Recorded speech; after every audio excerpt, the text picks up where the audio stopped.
સ્વાગત છે એનકે ન્યૂઝમાં. ભાવનગર સોમનાથ નેશનલ હાઈવે બન્યો ગોઝારો.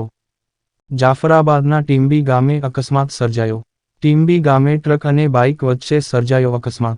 પૂરપાટ ઝડપે આવી રહેલ ટ્રક ચાલકે બાઇક સવારને હડફેટે લેતા ગંભીર ઈજાગ્રસ્ત થયો. 108 મારફતે ઈજાગ્રસ્ત સારવાર માટે જાફરાબાદ હોસ્પિટલ ખસેડાયો. આ ઘટના પગલે નાગેશ્રી પોલીસ ઘટના સ્થળે પહોંચી તપાસ હાથ ધરી. આ ઘટનાને લઈ લોકોના ટોળેટોળા એકઠા થયા. ભાવનગર સોમનાથ નેશનલ હાઈવે પર અવારનવાર અકસ્માત ઘટનાઓ બનવા પામી છે. Reporter Mukesh S Kantariya, Gariadhar.